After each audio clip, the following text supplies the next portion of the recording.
Adriano Paranaíba, atualmente eu sou editor-chefe do periódico acadêmico do Instituto Mises, que é a revista Mises, Revista Interdisciplinar de Filosofia, Direito e Economia.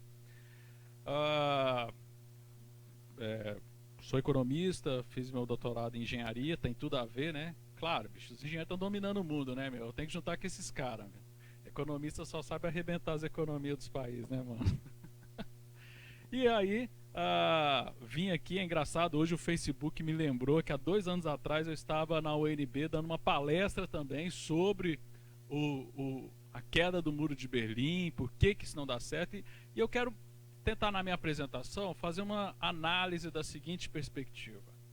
Não é uma questão de terem deturpado Marx, não é uma questão de o comunismo deu errado, o socialismo deu errado. Ele é errado. Essa é a lógica. E não errado porque eu não gosto de esquerdista. Não. A perspectiva é: existem problemas dentro da estrutura teórica, dentro da construção científica do marxismo, que ele perde a sua relevância. Correto? Por exemplo, vamos fazer uma comparação aqui.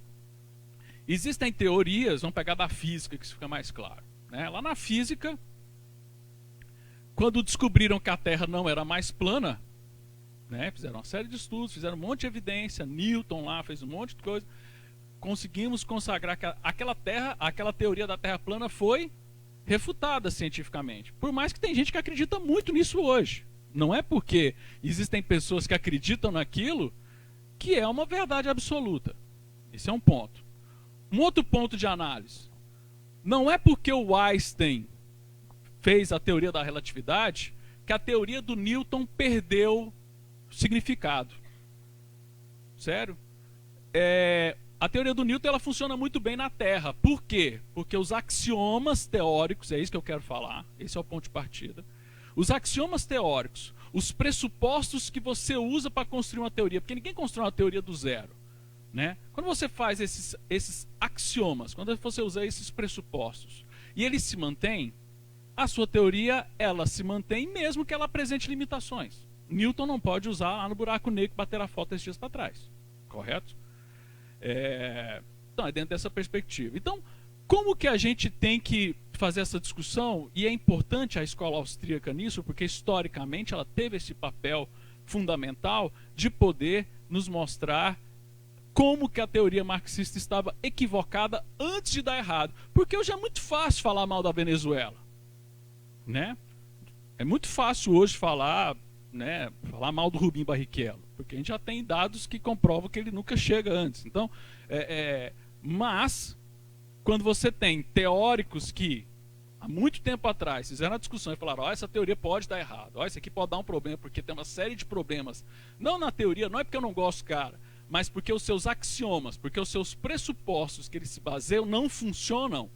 Nós temos que condenar e descontinuar essa teoria. E, infelizmente, não foi isso que aconteceu com o marxismo, ele não foi descontinuado. Tá? Então, é uma coisa muito engraçada. Sempre o pessoal, quando a gente fala de...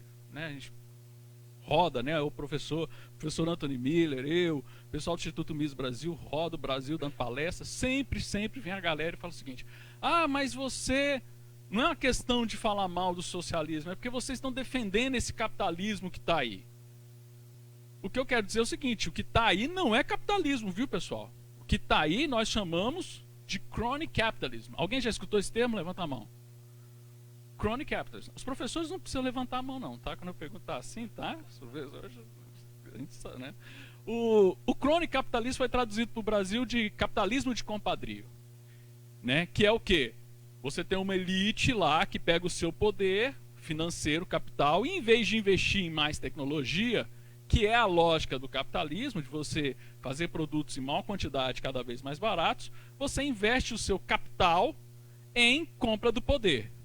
Seja rent-seeking, seja em logring, seja na perspectiva que for. Mas você, em vez de ir para o capitalismo, você vai para o burocrata. É muito mais barato, no Brasil hoje é muito mais barato eu comprar um deputado e um burocrata do que eu inovar em tecnologia, né? O INPI leva mais de 93 meses para registrar uma patente, né? Então, em vez de ficar esperando 96 meses para registrar uma patente, eu vou lá e compro um deputado ou eu compro alguém lá de alguma agência reguladora para ele me proteger do mercado. Então hoje, quando a gente fala em empresário no Brasil, eu também fico um pé atrás. Porque será que são empresários ou são donos de empresa que só querem mais proteção do seu mercado? Sendo que o capitalismo é justamente o contrário, é mais abertura de mercado, é justamente mais competidores, é mais concorrência. Né? Então, eu gosto de deixar isso claro, porque a gente vai falando na teoria e tal, e o pessoal, mas então você está defendendo o que está aí? Porque o socialismo às vezes vem como solução para o que está aí, mas não tem funcionado. Né? E a proposta é o quê? Capitalismo, livre mercado, que não está sendo testado. Então nós temos que deixar claro que não está sendo testado. Certo? O que está sendo testado são modelos onde você ainda mantém a força do crony capitalism dentro dessa estrutura. Correto? Por que a importância da escola austríaca? Porque quando você tinha todo o arcabouço teórico que se baseava dentro de uma lógica de como a política econômica funcionava, esse cidadão, chamado Karl Menger, levantou a bandeira e falou o seguinte: eu acho que os axiomas dessas teorias estão equivocados. E quais axiomas que são esses? Né? Os axiomas que nós temos, começa a economia como ciência. Claro, nós tivemos muita gente pensando a economia, mas não como uma ciência específica. Né? Nós tivemos Cantilon, nós tivemos Bastiat, nós tivemos um monte de pensadores. A Grécia Antiga tinha um monte de pensadores, mas quem vai fazer o desenho da economia como ciência vai ser a publicação da Riqueza das Nações do Adam Smith, que vai ser um marco temporal, correto? E o Adam Smith ele vai fazer a seguinte proposta: ele vai falar que dá uma mão invisível. Nós temos lá uma mão invisível, eu não sei como é que o mercado funciona, mas tem uma mão invisível, tem algo que coordena as pessoas, que a gente não consegue ver, que ela funciona assim. E ele criou o conceito de valor-trabalho, um axioma que ele coloca lá no livro dele. Ó, qual que é a diferença dessa madeira, da madeira que está ali no chão ali do pátio, ali tem uma madeira ali largada, qual que é a diferença do preço daquela madeira largada e dessa madeira que está na mesa aqui? Por que a mesa é mais cara? Porque foi colocado trabalho. Então a gente pegou o trabalho, pegamos a madeira, polimos, arrumamos, marceneiro, trabalhou. Então o trabalho que foi colocado ali é o que deu valor para aquilo. Então esse é um axioma que foi proposto pelo Adam Smith e foi totalmente divulgado e disseminado, e outras teorias, que nós chamamos das teorias neoclássicas, né? O Adam Smith clássico, nós tivemos neoclássico, que eles trabalharam com esse axioma. Quem foram os alunos do Adam Smith? Primeiro, o grande famoso David Ricardo, né? O livro que ele fala lá de vantagens comparativas e tudo, mantendo a lógica de valor-trabalho. O David Ricardo tinha um amigão dele,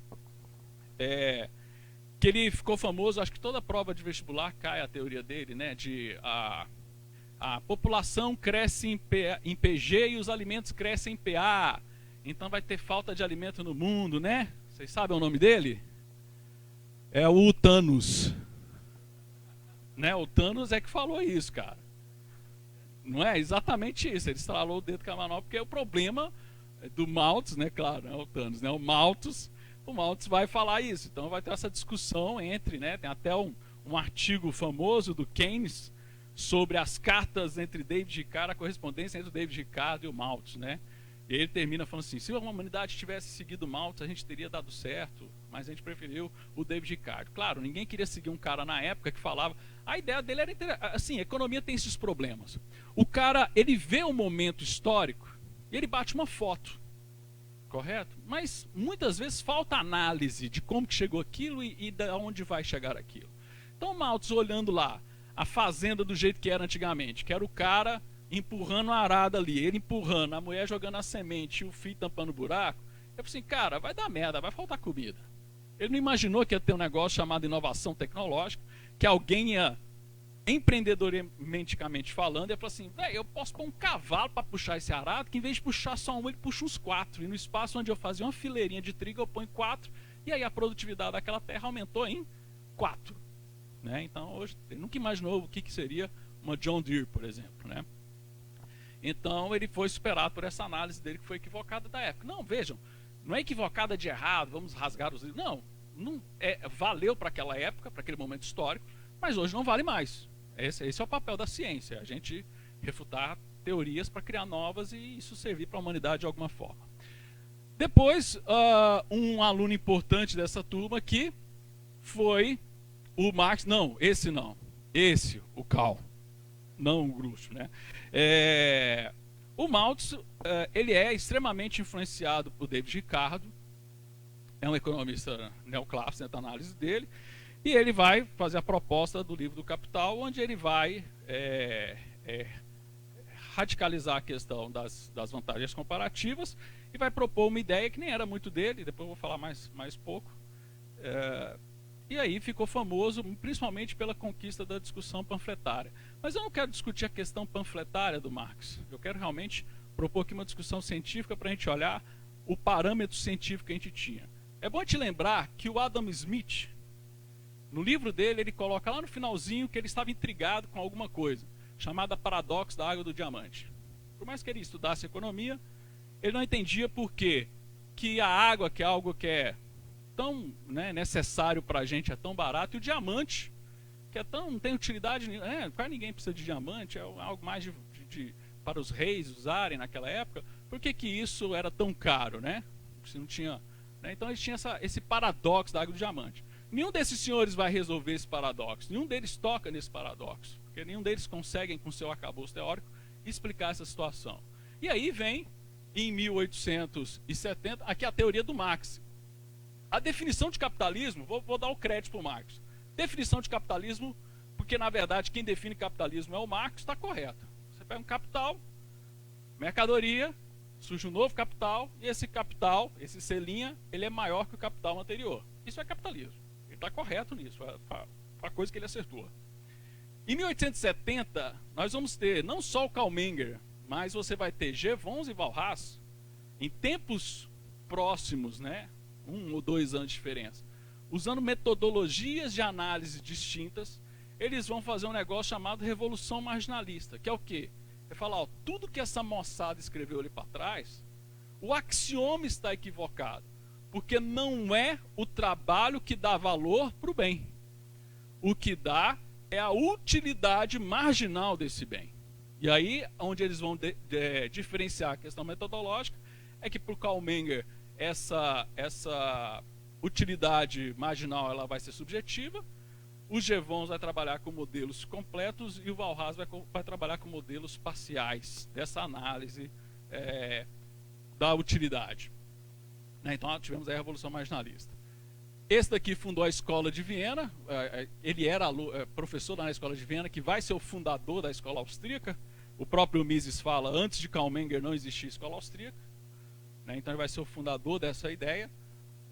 Nós vamos ter a Escola de Cambridge com Jevons e a Escola de Lausanne, que é a escola do Walras, que são as 3 principais escolas. De Cambridge vai vir os conceitos de oferta e demanda, os gráficos que a gente estuda lá, de oferta e demanda, né? Isso aí vem lá dos modelos da escola da Inglaterra, lá de Cambridge. Ok, então o que a gente pode avaliar aqui dessa história? No livro do Karl Menger, ele vai trabalhar com a seguinte ideia. Qual que é a ideia da escola austríaca em si? Ela trabalha com algumas vertentes. Os bens, você vai ter... O que vai definir o preço de um bem vai ser a combinação de necessidade, tempo, incerteza e coordenação.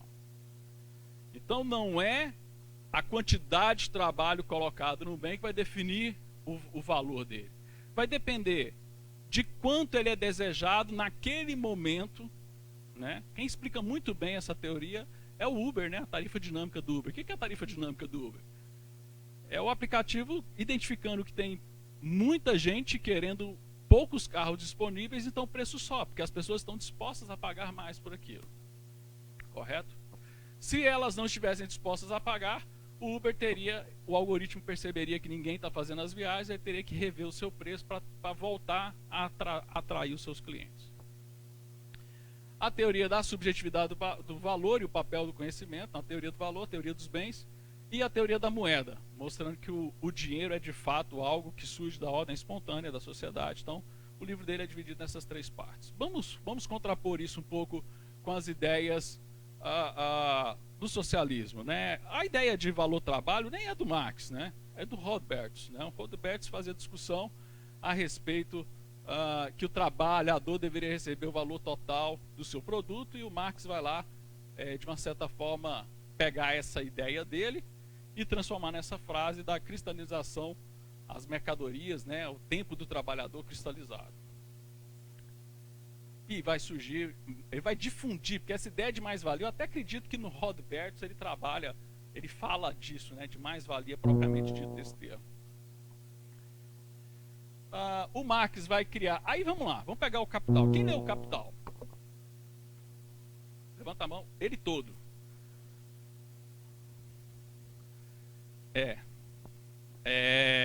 O Capital é um livro interessantíssimo, porque ele tem um pedaço. São 3 volumes, na verdade, no Brasil são 5. Eu acho que para vender mais livros, olha que maldade, né, do capitalismo com Marx, né? Em vez de fazer em 3 livros, eles fizeram em 5 livros, né? Então aquela editora Abril fez ela em 5 volumes, dividiu para não ficar muito grosso. Eu acho que ficava muito grosso, né? O original em alemão são 3 livrão, né, professor? Grosso, tá? Então acho que fizeram para ficar mais fácil de usar e dividir em tomos, né? Ele começa a teoria dele falando o seguinte: olha, e cientificamente ele está certo. Ele fala assim: olha, eu vou falar onde minha teoria se aplica ou não. Aí ele vai apresentar 5 exceções que a teoria dele não vai servir. Ele coloca lá, ó, o que a gente vai discutir aqui são 5 exceções aqui, a gente vai considerar, que a gente não vai levar em consideração da nossa análise. Está certo, todo analista, nenhuma teoria é a resposta para a salvação do mundo. Ele, como cientista, até que ele acertou nisso. Qual que foi o problema? Foi a escolha dos bens, né? Ele fala, ó, não serve para bem raro. Se é raro, não serve. Outra exceção: todos os bens produzidos por mão de obra especializada e não qualificada constituem exceção, né? Mão de obra qualificada e mão de obra especializada é diferente, porque assim, a mão de obra especializada é o cara que é gerente, diretor, né? Qualificado é o pedreiro que foi aprendendo o ofício e ele se qualificou. Então essa é a diferença. Então esses 2 tipos de bem também não se enquadram. Bens produzidos com trabalho extremamente mal remunerado, né? No Brasil não funcionaria, não pode aplicar aqui no Brasil a teoria do Marx, né? Ok, vamos lá. Bens cujo valor de troca se harmoniza com a quantidade de custo-trabalho que não demonstram tal harmonia em todos os momentos. Então, se não está harmonizado em todos os momentos o preço em relação ao custo, também não pode utilizar, também é exceção. Bens que exigem quantidade maior de trabalho prévio, ou seja,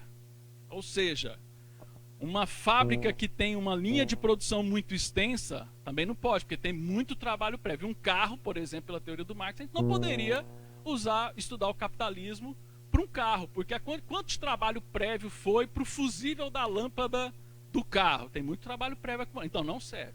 Então, quem que vai desmascarar isso daí, vai elencar, é uma coisa que eu admiro muito na escola austríaca, é isso.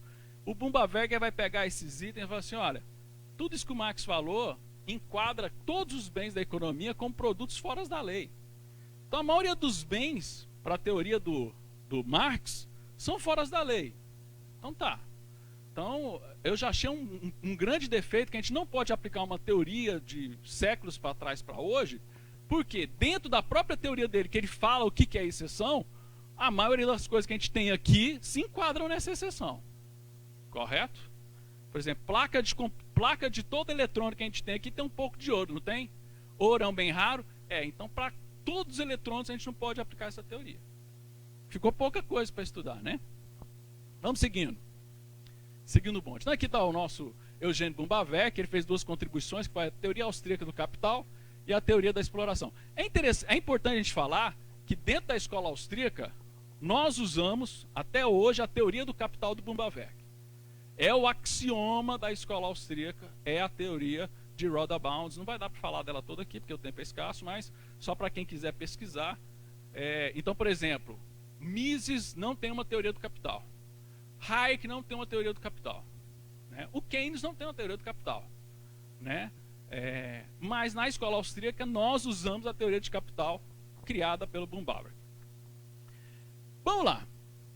Essa daqui é a explicação mais sensacional que eu tenho, que o Bumbarver vai falar no livro dele sobre por que a mais-valia é uma grande fraude. Porque o Menger, ele foi muito educado no livro dele, e ele se preocupou em explicar o processo. Então ele falou assim, ó, por que a utilidade muda? Então ele vai falar assim, por exemplo, você tem um copo d'água. Quanto que paga no copo d'água quando você está com sede? Imagina, você paga R$10, morrendo de sede. Então você toma aquele copo d'água. O segundo copo d'água, você está disposto a pagar o mesmo valor? Não, porque você está com menos sede, né? Então eu gosto de fazer a seguinte brincadeira nas minhas aulas para os meus alunos. Imagine aqueles fins de filme que o cara rouba o tesouro do faraó e anda para a gente responder o paradoxo do diamante. O cara sai daqueles fins de filme que explode a pirâmide, ele sai feliz da vida andando no deserto, feliz da vida com a menina, a namorada dele, o bolso cheio de diamantes, né? Assim, final feliz, não é? Final feliz o caramba, velho. Ele está indo pro deserto, pro meio do nada. Quanto tempo a gente consegue viver sem água? Uns 3 dias. Em 2 dias ele acha uma barraquinha, Bin Laden está lá vendendo água, né? Vocês acham que o Bin Laden morreu, né? Tá bom. Tá lá vendendo uma aguinha lá, aí o Bin Laden fala assim, olha a água, olha a água. Aí o cara faz o quê? O que você faria? Você pegaria um monte de diamante no bolso e fala assim, por favor, água, eu te dou tudo isso de diamante, né? Eu brinco com meus alunos, falo assim, quanto que você daria 2 dias sem beber água? Quanto que você daria para o Bin Laden? Aí tem um aluno que fala assim, eu daria tudo. Eu, não, filho, a dignidade fica, dá só os diamantes, né? Então, dá uns poucos de diamante lá, beleza. Aí você toma um golão, você toma um copão d'água, beleza, matou a sede, beleza. Aí você vai pôr a mão de novo no bolso, mais, quero mais, né? Só os velhos que lembram dessa propaganda do cara que comia batata frita no deserto, Sprite, né? Sprite, cara. Aí o menino, quero mais, né? Então vai lá, quero mais. Aí põe um monte de diamante lá. Quando você estiver satisfeito, você vai começar a olhar com mais carinho na hora de pôr a mão no bolso e tirar diamante, não vai? O 5º copo d'água, você vai estar dando uns 3 diamantes. E quando você estiver extremamente satisfeito, falar assim, eu vou pegar 600 ml para me levar para o resto da minha viagem, você vai estar barganhando com o Bin Laden como? Ô, cara, não acredito, está cobrando 1 diamante e 1 litro d'água, você é um ladrão, safado, explorador. Aí ele mesmo vai falar assim, velho, mas no começo, há 1 hora atrás, você estava dando vários diamantes por 1 copo d'água. Por que agora você não quer dar 1 diamante só por 1 litro d'água? Porque a utilidade, ela é marginal e subjetiva. Certo? Bem, aí o Bumbarver, para avacalhar, porque o capítulo 12 do livro dele, o livro dele é grande, é o Capital Interest, na verdade são 3 livros, é grande, é um brochurão. Eu consegui comprar uma edição única, mas é aquelas folhas tipo de Bíblia, né, que é fininha assim, nossa, o trem é grosso, ó. Preguiça de carregar volume, isso aqui é legal. Aí o que eu fiz? Capítulo 12 fizeram certinho aqui no Brasil. Pegaram só o capítulo 12, que é o que ele faz a treta toda com Marx, e traduziram ele. É aquele livro, A Teoria da Exploração do Capitalismo Socialista. Tá? Aí lá ele fala assim, velho, se o que dá trabalho, né, a maior prova de que a mais-valia está errada, de que o que põe valor no trabalho, é isso daqui, ó. O que vocês acham que vale mais? Esse diamante ou esse buracão que esse tiozão cavou? Para um marxista, o que vale mais é o buraco. Por quê? Porque tem muito trabalho aqui, galera. Esse diamante que nem lapidado foi, ó, né? Então o Bumbarver no livro dele fala assim, imagina que você está no campo andando, aí você trupica na pedra, aí você fica puto, vai pegar aquela pedra, aí quando você pega a pedra é uma pepita de ouro. Para um marxista, quanto vale aquela pepita de ouro? Quanto de trabalho? Ela te deu trabalho de você tropeçar nela. Não tem. A teoria do valor-trabalho, ela não funciona. Ela pode ter tido, sim, um momento histórico de explicação do movimento que o Marx presenciou da Revolução Industrial Ascendente. Mas ela não explica mais a realidade que a gente vive hoje. Vamos lá. Então, o que é taxa de juros para o marxista? O que é a taxa de juros para a maioria das escolas socialistas, assim, de uma certa forma? A taxa de juros é a exploração em cima do trabalho, correto? Então, o lucro, taxa de juros, é uma exploração do trabalhador. Porém, o que é a taxa de juros? A taxa de juros para a escola austríaca nada mais é do que uma produtividade do capital pela preferência intertemporal. Por exemplo, você tem grana para comprar um carro hoje? Não. Mas eu posso adquirir esse capital em 10 anos, correto? Então eu posso em 10 anos juntar dinheiro para comprar um carro. Eu não quero esperar. Eu quero pagar para não precisar esperar e ter esse dinheiro que eu só teria daqui a 10 anos hoje. Então alguém vai te emprestar esse dinheiro por 10 anos. E ele vai te cobrar uma taxa por você querer esse crédito antes. Oferta e demanda. Se tem muita gente querendo crédito e tem pouco crédito sendo oferecido, esse crédito sobe. Ai, Adriano, mas tem gente que explora as pessoas. Tá, o nome disso é filha da putice. Mas isso não é capitalismo. O capitalismo, se tiver mais gente oferecendo crédito, o preço cai. Se tiver menos gente oferecendo crédito e mais gente querendo. Então, por exemplo, quando teve a greve dos caminhoneiros, como é que foi o preço da gasolina aqui?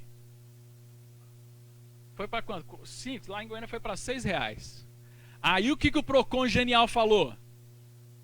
Nós temos que multar os donos do posto de gasolina. É um bando de capitalista safado ladrão. Não é o que a gente falou? O que o posto de gasolina estava fazendo? Ele estava reagindo a uma sinalização da nossa preferência intertemporal. Porque ele punha 5 no preço da gasolina e como é que estava a fila? Estava uma fila gigante do posto. Qual que era a informação que nós, consumidores, estávamos informando para ele? Nós queremos muito esse bem, a gente fica aqui um dia na fila, o cara, então vou subir o preço, porque ele é um bem que tem muita utilidade. Se ninguém fosse no posto e falasse, não, beleza, a gasolina vai aumentar, vamos segurar, vamos usar carro esses dias, vamos ser racionais, né, que é uma coisa que nós brasileiros não somos, né, vamos não usar, o preço caía. O que o europeu faz muito? Boicota produto, né? Eu quero ferrar uma empresa, eu vou lá e boicoto. Por que boicotar faz bem? Porque eu reduzo a demanda. Se eu reduzo a demanda, eu reduzo a fonte de renda daquela empresa e eu reduzo o lucro dela. Né? Então, a utilidade final vai sempre repousar na substituição de bens, que é o que vai fazer a gente ter acúmulo de capital. Ontem eu acompanhei um pouquinho aqui na internet, eu estava lá vendo pela internet a apresentação, e o Gabriel falou uma das coisas que eu achei sensacional, que é isso mesmo. O problema da Venezuela é o quê? Quando você para de acumular capital e começa a ter capital suficiente para atender as demandas da sociedade, atender a subjetividade de curto prazo que você está tendo, você vai tendo um acúmulo de tecnologia para transformar aquela sociedade mais próspera. Como você não tem capital sendo acumulado, a sociedade vai se deteriorando, né? Então, se a gente, né, ele deu um exemplo que eu achei sensacional, da Idade da Pedra. Não adianta a gente, com o conhecimento que a gente tem hoje, voltar na Idade da Pedra. Por quê? Porque a gente não vai ter capital acumulado suficiente. Eu tive tem um amigo que eu gosto muito dele, Joe Costa, ele deu uma palestra que eu achei sensacional. Ele falou assim: vamos montar aquela negócio de esquentar pão, né? Uma fritadeira elétrica. Uma torradeira. Vamos montar uma torradeira elétrica. A gente conseguiria montar uma torradeira elétrica? Mesmo com todo o conhecimento que a gente tem, a gente conseguiria? Muito difícil. A gente precisa de ter uma série de capital acumulado, de equipamentos, para a gente poder fazer aquela torradeira. Ok. Então, de uma certa forma, nós podemos dizer que a teoria marxista, ela tem um sério problema de axiomas. Nós poderíamos passar aqui o dia falando mal.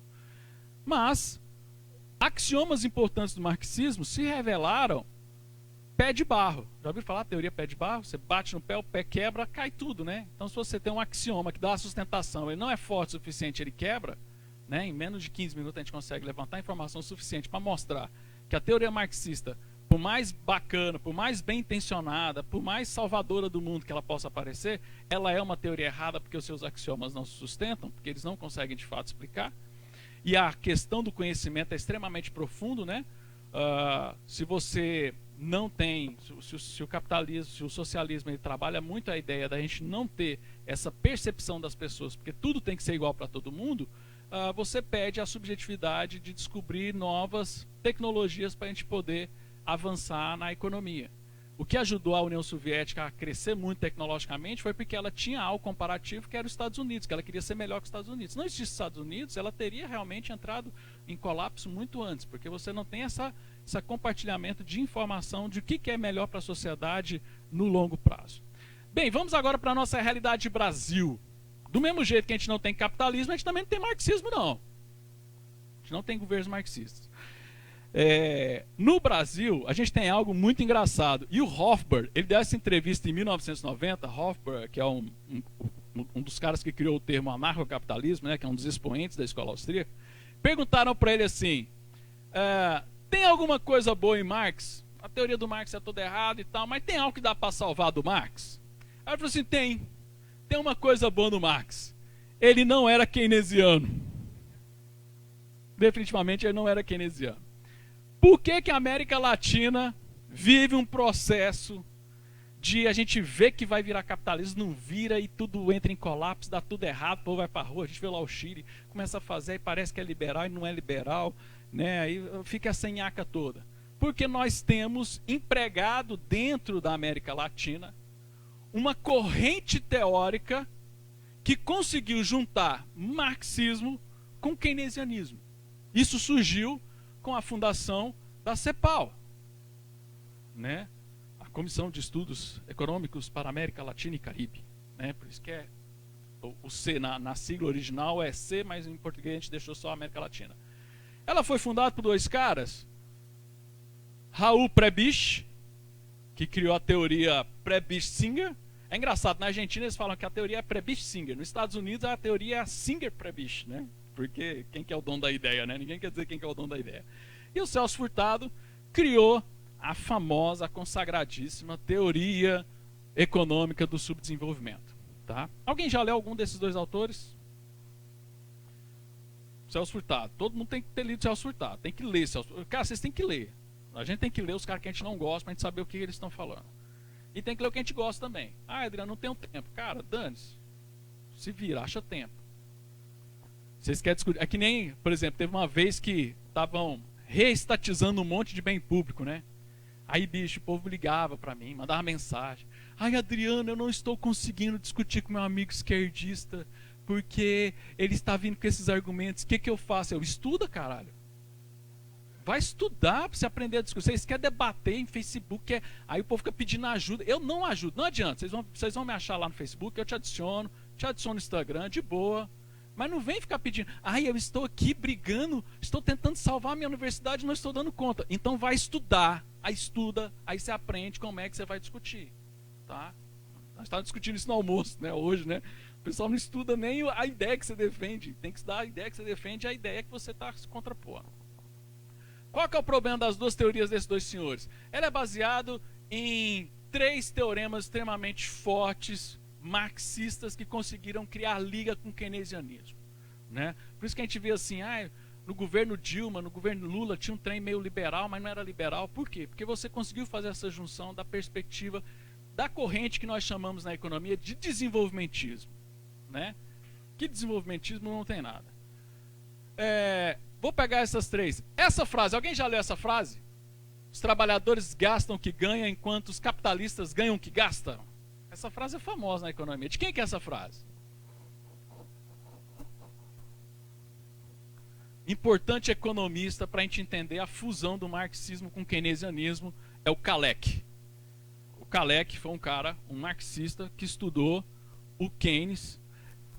E eu acredito que a teoria do Kalec é anterior à do Keynes. Eu acho que ele já tinha uns insights de multiplicadores, que o Keynes batizou de multiplicadores keynesianos. Eu já tinha essa ideia de multiplicadores, só que a ideia de multiplicadores, o que é multiplicador? Só para explicar rapidamente aqui, não sei como é que está meu tempo, mas é importante. É aquela coisa de você montar um modelo macroeconômico e falar assim, quando eu coloco R$1 na indústria, quanto que isso vai multiplicar lá no consumo? Aí a gente faz conta pra caramba. O professor Antônio Emílio adora esses modelos, né, professor?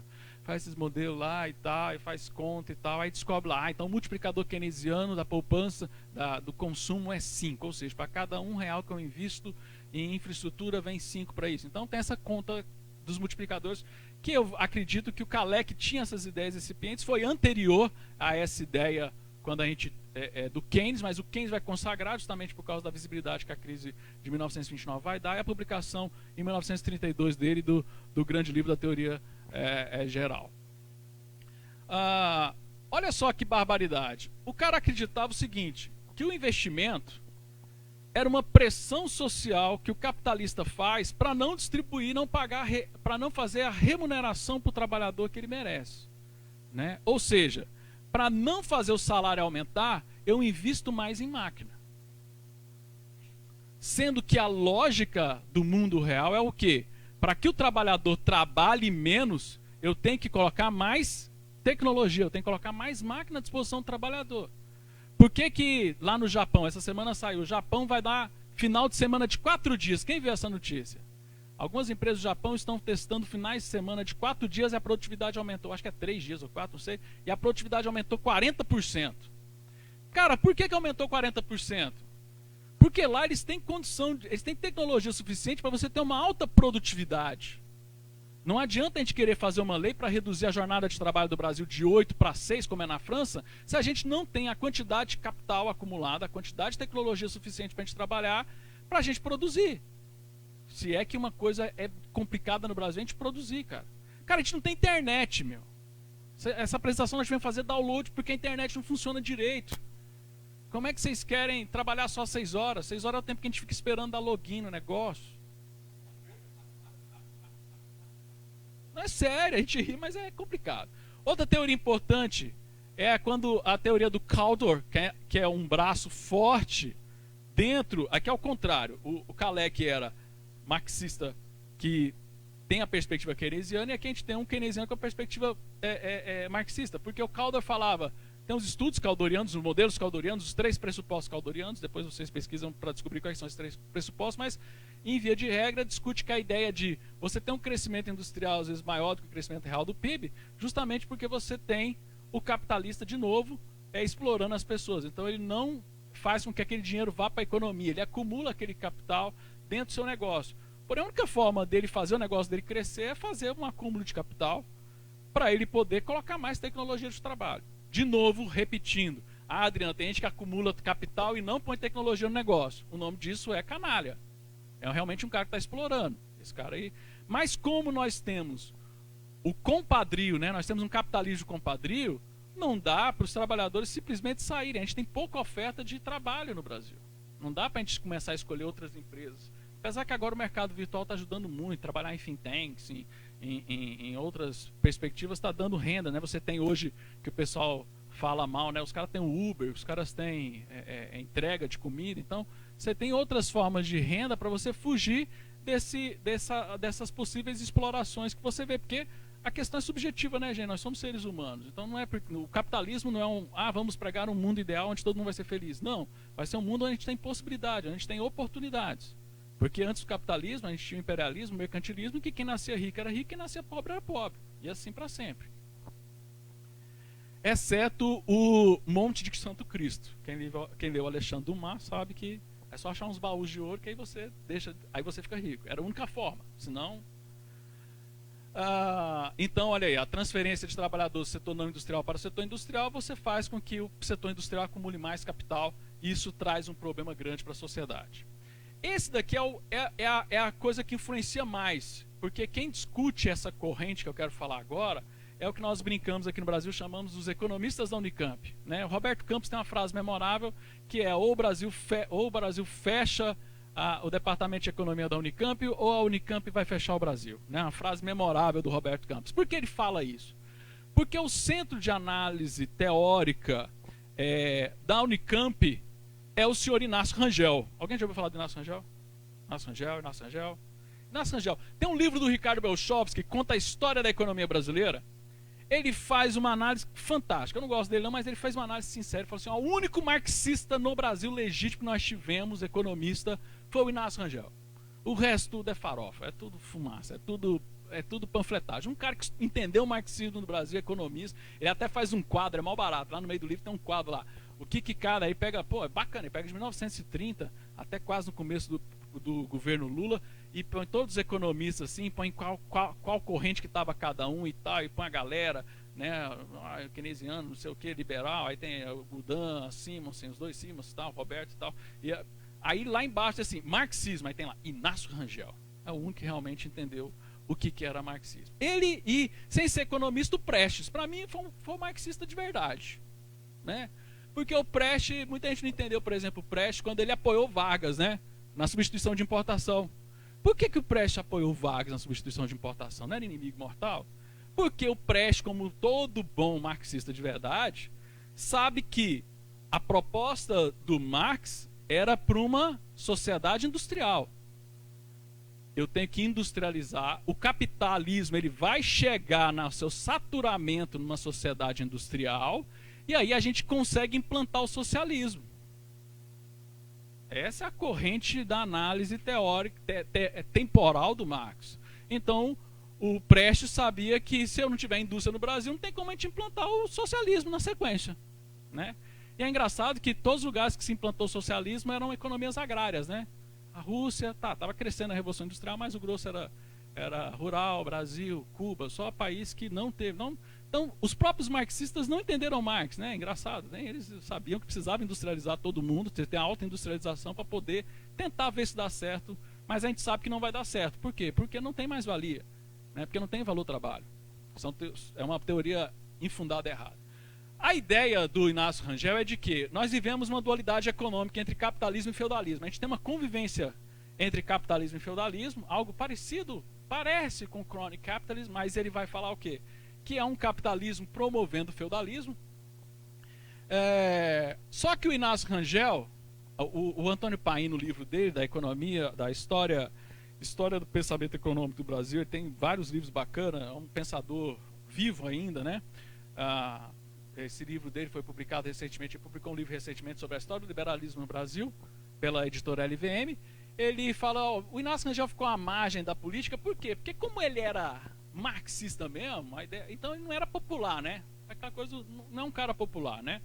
Então aí nós vamos ter dois sucessores interessantes que fazem uma análise histórica do Brasil, de entender como é que era a história da economia brasileira, como é que se deu. Então nós tivemos o Caio Prado Júnior e o Celso Furtado, que os dois seguiram essa linha de análise do Inácio Rangel, de convivência dualística do capitalismo com o feudalismo no Brasil. E eu vou ser sincero, eu acho que a análise do Caio Prado é até melhor que a do Celso Furtado, né? É mais ampla, não sei quem leu aqui. Vocês não leram o Celso Furtado, não leram o Caio Prado, certeza. Quem quiser atalho, tem esse atalho que eu sempre dou aqui, que é do Plínio Arruda Sampaio, a tese de doutorado dele, Entre a Nação e a Barbárie, é 3 capítulos. Um capítulo ele fazendo um resumão do Inácio Rangel, não, do Caio Prado, ele faz um resumão do Florestan Fernandes e faz um resumão do Celso Furtado e faz um 4º capítulo falando da dualidade da economia brasileira, essas coisas todas, sei o que, tá? Então, a atalho aqui é menor, não precisa ler esses calhamaços que esses caras escrevem. Então, eles vão dizer justamente isso, que nós temos uma estrutura feudal ainda que mantém essa exploração capitalista, e capitalista no sentido negativo mesmo, do capitalista que vai lá e explora a pessoa e arranca o dinheiro da pessoa.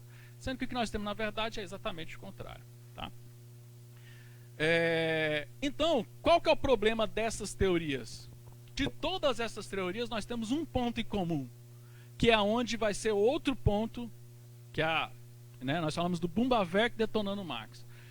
Aí nós temos esses pensadores marxistas contemporâneos que convivem com a teoria keynesiana, que tem um ponto em comum, que a economia austríaca, pensadores mais recentes da escola austríaca detonam isso. Que é o quê? Para eles, tudo isso daqui significa que a inflação é estrutural.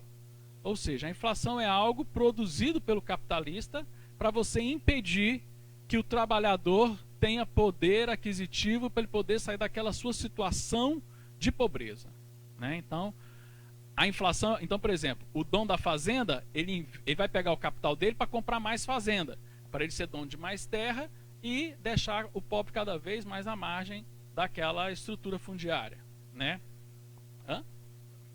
Porque ele é ruim, porque ele quer que todo mundo se dane. Aí ele quer que todos os pobres morram, para ele ter uma fazendona grande. Pergunta, quem que vai trabalhar para aquele cara? Quem que vai comprar? Gente, nós temos que tirar da mente o seguinte, não existe luta de classe, né? Trabalhadores querem uma coisa, empregados querem outra, isso é verdade, mas eles precisam um do outro para a economia acontecer, para que você tenha produção, para que você tenha consumo. Então, você tem que ter acordos, você tem que negociar, porque cada um quer uma coisa diferente, mas não necessariamente um quer extinguir o outro, como a corrente marxista prega. Então, se você acredita que você tem que ter uma convivência, para quem estuda microeconomia, isso é muito claro. Toda função de produção tem uma quantidade de capital e uma quantidade de trabalho que eles assumem um ponto de maximização. É o que a gente faz lá nas Lagrangianas, né? Pessoal, tem alguém aqui da economia, estudante de economia? Levanta a mão. Poucos estudante de economia, lá em microeconomia, o que a gente faz? Eu quero maximizar a produtividade dessa minha produção. Então, para produzir 50 unidades, o que eu faço? Eu faço lá isoquanta e maximizo aquela isoquanta, faço umas Lagrangianas, faço uma integral, derivado, sei lá o que você faz lá. Aí você acha lá a combinação de capital e trabalho que vai te dar um máximo de produtividade. Você precisa do trabalho, você precisa do capital, você precisa dos dois. Nós precisamos de tudo, correto? Para contrapor a essa ideia de inflação estrutural, nós temos o Ludwig von Mises, né? Que foi aluno do... É engraçado, a escola austríaca ela tem uma coisa bacana. Ela é a escola econômica mais antiga do mundo. Ela começa lá em 1870 com o Menger, né? Porque as outras vão surgir depois. Ah, Adriano, e o marxismo? Não é escola econômica. A gente acabou de falar que não é escola econômica, né? Pode ter utilidade lá na discussão de sociologia, sei lá o quê. Mas em economia não pode falar que você tem marxista. Eu não aceito isso, porque você não tem fundamento teórico mais para isso, tá? Mas se quiser lá na antropologia, em outras áreas, eu não domino elas, não sei se dá para aplicar. Vai que dá para aplicar, não sei, vai. Não sei. Mas na economia não dá. Então, você teve o Menger. Aí o Menger teve um aluno chamado Bumbaverk, foi aluno mesmo dele. O Bumbaverk teve um aluno chamado Mises, deu aula mesmo, né? O Mises deu aula, né, para o Hayek, né? O Hayek deu aula para uma série de economistas, né? Um deles foi o Israel Kirzner, o Mises falou que era o melhor aluno dele, o Mises falou que o Kirzner foi o melhor aluno dele.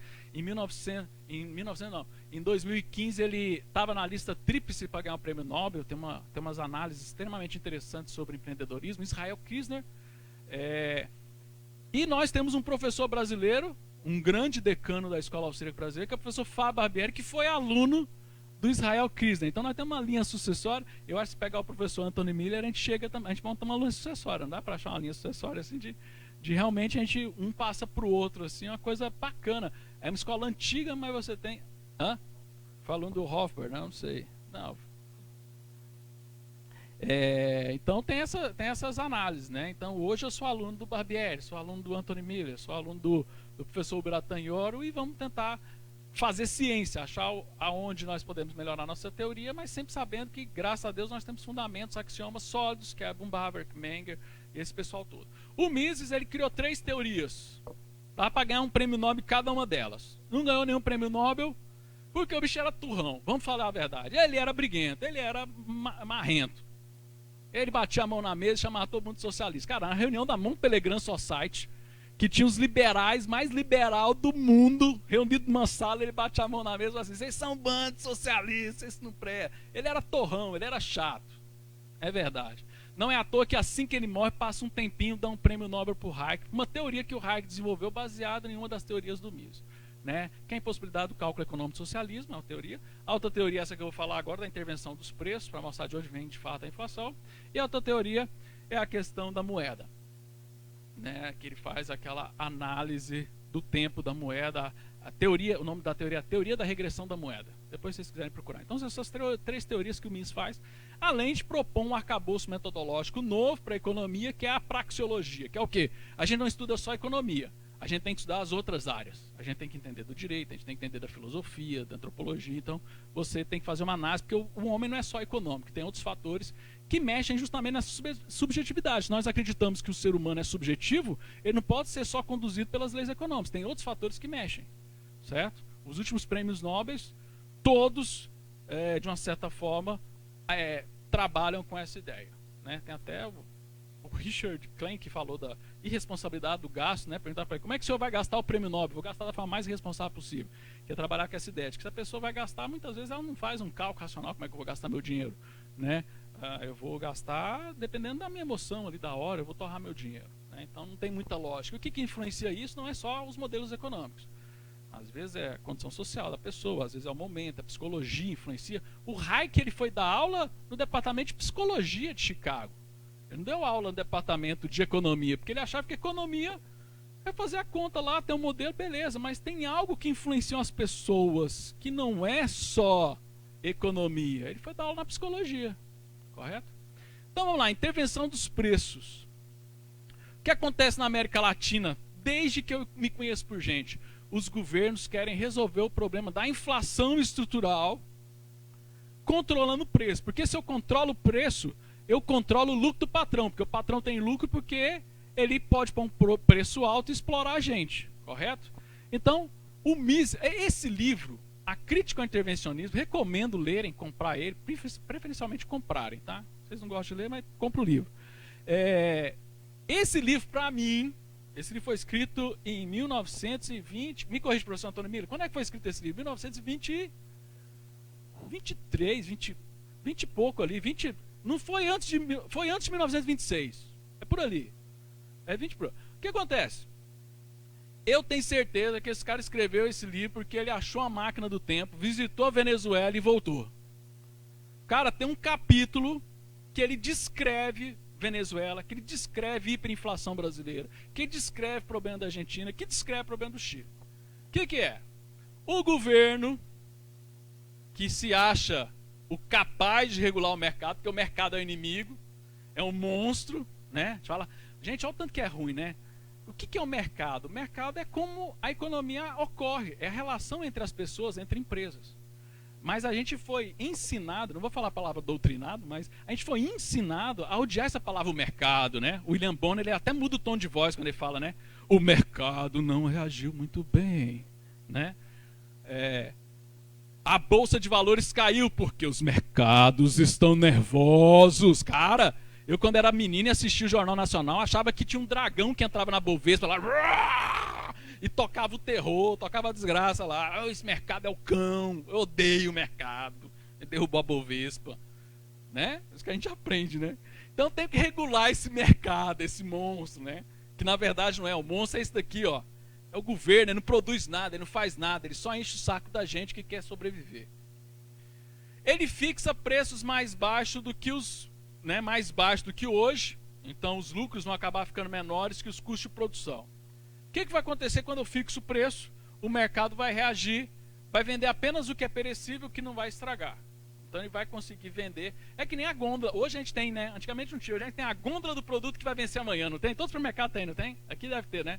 Produto, sim. É a gôndola dos preços. Por quê? Porque eu vou perder esse produto amanhã. Então eu posso vender ele menos do que o preço de custo dele, porque amanhã ele vai estar valendo zero. Então se eu vender ele a R$1, em relação a amanhã, que eu não sei se eu vou conseguir vender ele, eu tive um lucro muito grande. Mesmo aquele valor de R$1 ser muito menor do que o custo de produção dele. Correto? Vocês conseguiram captar a lógica? Por isso que o cara faz promoção. O que é uma promoção, gente? É um ajuste de preço do mercado. O mercado viu que ele não está no preço que o consumidor quer. Se o mercado fosse alguém que dita preço, não era para existir promoção. O fator promoção lá, o off, né? Agora está na moda. Black Friday, né? O brasileiro conseguiu sacanear a Black Friday. Sobe o preço antes para depois baixar, né? Para a gente ter a sensação que está baixando, né? Mas o que é a Black Friday originalmente, quando ela foi criada? Os caras, vamos vender aqui esse estocão aqui pra gente virar o ano, tem coleção, outlet. O que é um outlet? Nós temos que fazer uma coleção nova, esse daqui a gente não vai conseguir vender. Então vamos vender mais barato, é um dinheiro que entra. Né? E aí ele vai estocar. Ele vai estocar o que ele dá conta de guardar, esperando que o governo pare de fazer essa merda. Certo? Aqui foi onde surgiu um fenômeno interessante do Brasil, chamado ágil. Vocês nunca ouviram falar da história do ágil? Na época dos fiscais Sarney. Não, nunca ouvi falar disso. Chegar no supermercado e falar assim, eu quero comprar carne. Aí o cara fala assim, não tem carne não. Aí eu falo assim, mas não tem, porque o preço que o governo colocou, não consegui. Mas se você pagar mais 30 cruzeiros, eu posso entrar lá, vai que eu acho. Aí o cara achava, porque você dava o ágil. O que era o ágil? Era a diferença do preço que o governo cobrava com, de fato, o preço de produção que ele precisava cobrir. Simples assim. Aí o que acontece? Aumenta a demanda por esses bens, porque ele estocou e já vendeu o que era perecível. Vai aumentar a demanda. Não é que vai aumentar a demanda, é que o produto some do mercado. Água e diamante, voltando lá para o axioma lá da água do diamante. Papel higiênico na Venezuela, ficou escasso. O que aconteceu? Ficou caro. Não é que aumentou a demanda, não é que deu uma caganeira geral na Venezuela, todo mundo precisou mais de papel higiênico que era fabricado. Não. É porque parou de se produzir, porque não tinha mais interesse em se produzir aquilo, né? Então aumentou a demanda. Aí as mercadorias começam a desaparecer, eu acabei de falar. Beleza. Aí o que o governo faz? Não bastou aquela coisa que ele fez, genial. Ele vai de novo, governo mercado. Ele vai ordenar a liberação dos estoques. Na época do Sarney tinha helicóptero que passava nas fazendas para saber se o povo estava escondendo as vacas, né? Então você tinha esses problemas. Valeu, vi a plaquinha. O que o mercado faz? O mercado vê que com essa tanta fiscalização, essa burocracia, custo alto, porque a inflação, ela comia solto, o governo só conseguia fiscalizar a gôndola, certo? O fiscal de Sarney era lá no supermercado. Mas e a indústria antes, a jusante daquilo, né? E a indústria, o distribuidor, tinha inflação que ia tornando mais inviável aquele controle de preço. Com medida complementar, ele vai instituir o racionamento. Vai racionar, né? Vai fazer que nem a Romênia, né? Para fazer um controle da saúde das pessoas, não vamos deixar elas comerem muito, né? Aí um monte de gente morreu de fome. Redução, aí os estoques vão se esgotar. O que vai acontecer? O governo vai atrás de controlar salário mínimo e as matérias. E as empresas vão reagir da mesma forma que toda essa cadeia reagiu. Então você vai ter um efeito cascata de não conseguir controlar a inflação. Foi por isso que nós tivemos inflação gigantesca no Brasil, é por isso que você está tendo inflação gigantesca na Venezuela. Nós estamos voltando com a inflação na Argentina. Como é que você conserta isso? Quando você faz o ajuste e correção de informação dessa inflação. Ela não é estrutural. Inflação é informação entre oferta e demanda que está equivocada. Beleza. O que vai acontecer com o governo? Ele vai abandonar a intervenção, porque os capitalistas são tudo um bando de canalha, só pensam em explorar o povo, e eu vou assumir a economia, e aí eu viro um Estado totalitário. Então, a única coisa que um governo socialista consegue evoluir é evoluir para um mercado totalitário, onde o governo vai, porque ele quer controlar os lucros, ele não quer que exista o lucro, porque isso distorce a sociedade, eu vou começar a produzir as coisas. Então o próprio governo produz sapato, o próprio governo produz camisa, o próprio governo produz calça, ele vai produzir tudo. E a minha pergunta é, o governo sabe a cor de camisa que todo mundo gosta? Ele sabe quais são os gostos subjetivos das pessoas? Ele sabe? Não sabe. Não tem como, é o artigo mais famoso do Hayek, problema do conhecimento, né? Como é que um poder central vai saber o que todo mundo quer? Não tem como. Então você vai ter o que aconteceu na União Soviética, acontece em todos os países com regime socialista. Você vai ter contrabando. Por quê? Porque as pessoas querem sabotar o regime, porque eles são traidores da pátria. Não, porque eles querem algo que eles gostam. E o governo está oferecendo. Então tem que buscar isso de alguma forma, via contrabando, sei lá. Beleza? Vamos lá então. Esse daqui é o exemplo que acontece sempre no Brasil. Quando a gente fixa preço mais alto, agora vamos pensar o contrário. Em vez de eu baixar o preço de algumas coisas, eu subo o preço do que eu quero. Então, controlar o preço do capitalista eu não consegui. Deu tudo errado. O que eu vou fazer? Eu vou, então, fazer com que o salário do trabalhador fique mais alto. Que é uma coisa que ano que vem nós não vamos ter no Brasil, graças a Deus. Que é o quê? O reajuste do salário mínimo. Reajuste o salário mínimo para recompensar as perdas inflacionárias, são isso que eles fazem. Aí a Diese, né, lá em Goiás tem a CBN, aqui deve ter CBN, só que lá é CBN Goiânia, né? Então a CBN lá, a última vez que a gente tretou ao vivo lá, foi assim, eu e a mulher da Diese, a Diese falou assim, olha, o salário mínimo ideal para o Brasil seria 4.300 e sei quantos reais, porque aí o cara consegue ter acesso à saúde, educação e tal. Aí eu falei assim, minha senhora, se a gente for pagar 4.000 reais pro padeiro, quanto que vai ficar o preço do pão, minha senhora? Para quanto que a gente tem que vender um pão para pagar 4.000 para um dos funcionários da padaria? Por isso que todo ano assim, eu tenho um vídeo no meu canal, eu desafiei lá no vídeo lá e falo assim, foi uma virada de ano que eu tava puto na vida, eu gravei, falei assim, ó, aposto o que vocês quiserem, que assim que mudar o salário mínimo, daqui 2 meses vai aumentar o preço do refrigerante na escola, vai aumentar o preço do salgado na lanchonete. Por quê? Porque salário é custo. O preço vai elevar, por quê? Porque é custo. É custo para o empresário. Como é que a gente aumenta, como é que a gente faz para o trabalhador receber mais? A gente aumenta a produtividade dele, não a produtividade que nem o Charlie Chaplin, acelera a máquina, ele trabalha, faz mais pelo, né? Que é bem a ideia lá do Marx, né? Aquele filme lá é bem a coisa do fetiche, o homem ser coisificado pela máquina, ele entra dentro da máquina, aquilo lá o pessoal urra, né? Quando vê aquilo lá, os socialistas, olha que filme épico, né? Mas pô, se todo dia entrar um funcionário na máquina, cara, estraga a máquina, velho. estraga o capital, né? Eu tenho que ter o quê? Eu tenho que ter uma produtividade para o cara conseguir produzir mais. Eu dou mais tecnologia para o cara. E aí os preços vão elevar, porque os trabalhadores vão receber salário mais caro, e aí eles vão pagar mais caro no produto. Aí a gente nunca vai ganhar dinheiro. Aí fica essa merda do aumento do salário mínimo, que a gente sempre está ganhando menos. Aí, Adriano, como é que faz para o governo resolver esse problema? Ele imprime dinheiro. Isso aqui é a base monetária do Brasil de 2012 a 2017. Ele literalmente liga a máquina para imprimir mais dinheiro, para ter mais dinheiro na economia, para pagar esse tanto de salário. Olha o pico aqui, ó. Onde é que é esse pico aqui? Virada do ano, quando você aumenta o salário mínimo. Olha os picos aqui, ó, homogêneos. Olha a base monetária líquida ampliada subindo. O que é isso? É o governo jogando mais dinheiro na economia. Vamos de novo para o axioma da Águia do Diamante. Se eu jogo muito dinheiro na economia, o que acontece? O dinheiro fica escasso? Não. Ele perde valor. Então você tem uma inflação monetária, que é a ideia da escola austríaca. Diferente do marxismo, que acredita que a inflação ela é estrutural. Ela é uma inflação porque o governo fabrica dinheiro, porque ele joga mais dinheiro na economia e o dinheiro perde valor. O que o governo tinha que estar fazendo é como fazer com que a gente tenha mais produtividade, que a gente produza mais. Como a gente faz para as pessoas? A gente tem que incorporar a tecnologia. Como é que a gente faz para incorporar a tecnologia? A gente tem que acabar com a burocracia. Já nós vivemos num país que na década de 80 era proibido importar tecnologia. Se você chegasse com um computador numa mala no aeroporto, eles tomavam o computador de você, porque aquilo era uma tecnologia diferente, alien, que vai destruir o nosso país. Então não podia entrar. Então, a lei da informática, né? Por quê? Porque tinha que proteger. Aí olha o crony capitalismo de volta. Tinha que proteger as empresas brasileiras, porque a gente protege eles para eles ficar fortes. Aí quando eles crescerem, eles vão dominar o mundo.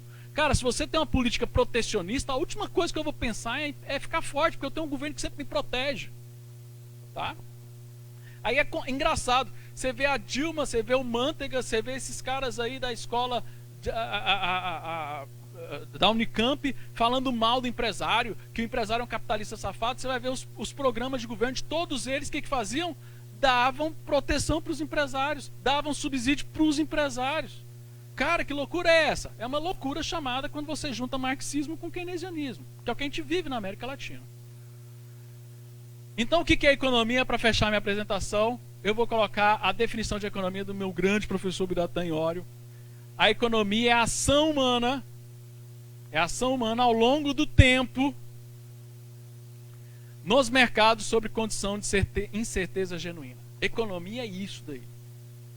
É por isso que a gente não pode só estudar fórmula matemática. É importante matemática? Importante demais. Mas tem que entender de psicologia, a gente tem que entender da filosofia, a gente tem que entender de vários, para a gente entender que o ser humano ele age, e cada um age de forma subjetiva ao longo do tempo, porque a forma como eu reajo hoje pode ser diferente da forma que eu reajo amanhã, que nem o STF. Hoje eu falo uma coisa, amanhã eu falo outra, né? A gente tem a tendência de mudar tudo. Né? Deu para encaixar a piada do STF, estava demorando, mas deu. Incerteza genuína, a gente não sabe o futuro de amanhã. O governo acha que sabe, ele faz planos de metas de 50 anos. Não funciona, não é assim que funciona a economia. Então, voltando, nós temos hoje crony capitalism. Nós temos esse compadrio, nós temos empresários malandros que vão lá no governo e compram favores. Concordo com todo socialista que fala que a gente tem que combater com isso. Concordo, mas nós não temos que combater com ideias que deram errado, que é a ideia socialista, que é a ideia marxista. Nós temos que combater com ideias que dão certo, ideias que vêm se mostrando corretas. A escola austríaca vem conseguindo fazer uma previsão com uma margem muito forte de acerto das crises econômicas. Por quê? Porque faz uma análise correta da origem. E aí é a primeira fase do Karl Menger. Se pegar o livro do Karl Menger para ler, ele fala: economia é estudar a relação entre causa e consequência das coisas. A gente tem que entender o que é causa e o que é consequência. E isso faz, às vezes, uma pessoa que não entende causa e consequência, mesmo agindo de boa vontade, implantar ditaduras cruéis como a que nós vivemos nos regimes socialistas e comunistas. Pessoal, muito obrigado. Valeu pelo tempo de vocês.